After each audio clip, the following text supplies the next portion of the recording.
I said yes when I wanted to say no, I don't want to do that. He became physically violent with me.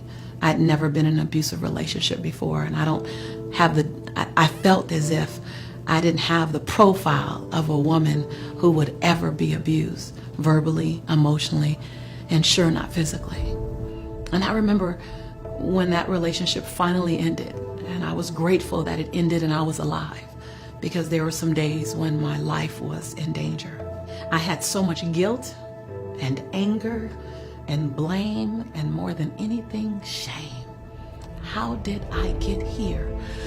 And the bigger question was, how will I get out? How do I move from this place? I remember sitting in the doctor's office, sitting on the table, and she asked me a myriad of questions. She left the room and came back with a piece of paper in her hand, and she said, Lisa, you are clinically depressed, and I need to give you this prescription. I looked at the piece of paper, and it said, Lisa Nichols, Prozac.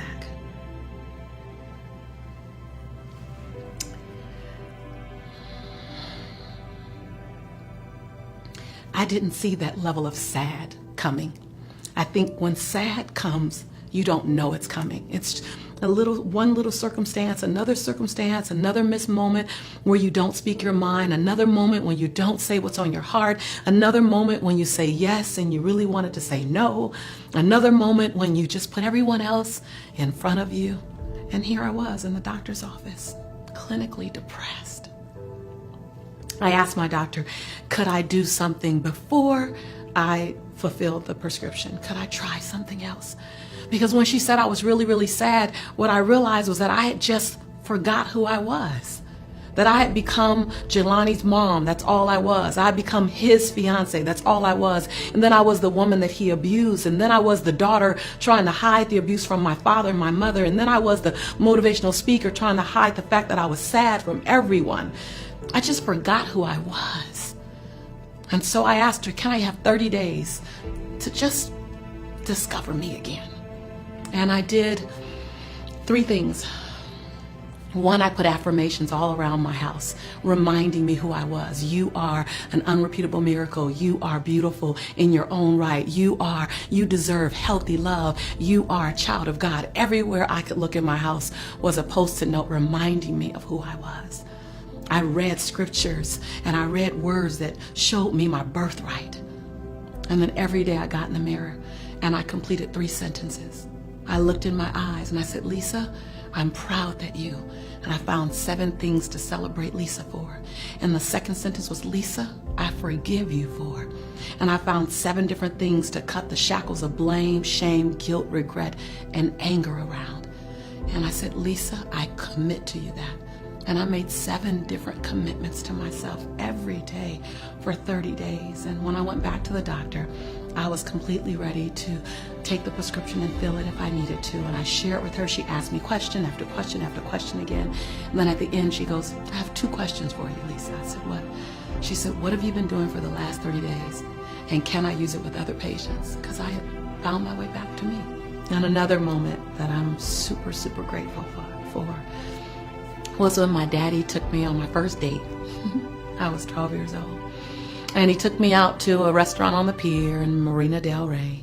And he ordered my drink and ordered my food and opened the car door and all the things you would do on a great date that I didn't know anything about at 12. And at the end of the evening, I went to walk in the house and my father was holding the door open for me. And he closed the door so I could not get in. And I stopped and I was like, Daddy, what's wrong? And he said, I want you to know something, Lisa. Tonight I took you on your first date so you get to see how you get to be treated. I wanted you to see how you get to be treated.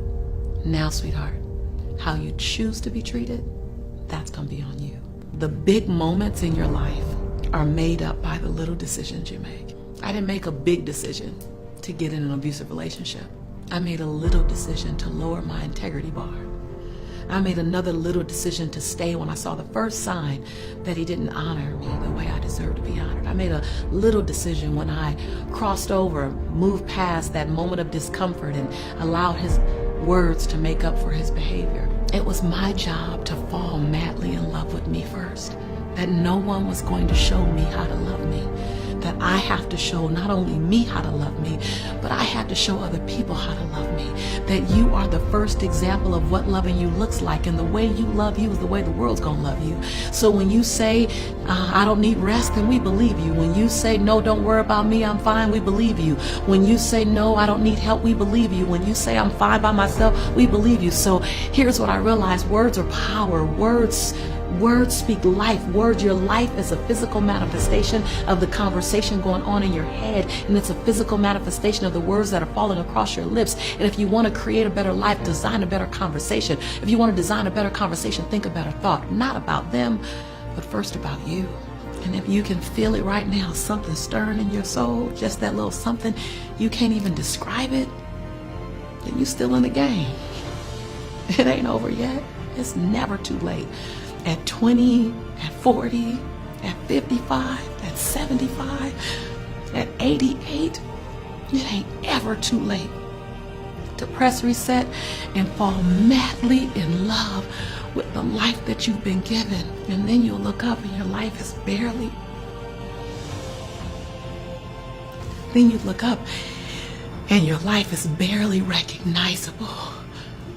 I'm a girl from South Central LA, living between the Harlem Crip 30s and the Rolling 60s.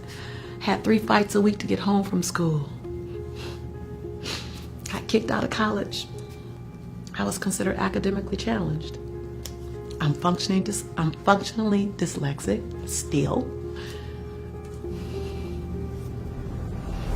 I wear everything as a badge. I'm fine with it. I'm not successful in spite of it. My success is beautiful because of it. I'm that woman who was on government assistance. Okay.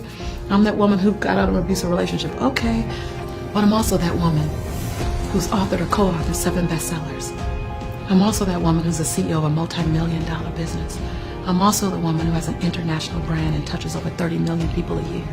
I'm also that woman. Don't wear the labels, and don't let the labels wear you. You're bigger than a label. I'm a woman before I'm a mother. I'm a woman before I'm a CEO. I'm a woman before I'm a daughter. I'm a woman first, all things. I'm not a hero. I want to be a she-ro. And I want to give her a chance. And I say to you as your sister, you don't think you get to press reset, you better think again. It is not over. Matter of fact, it just begun.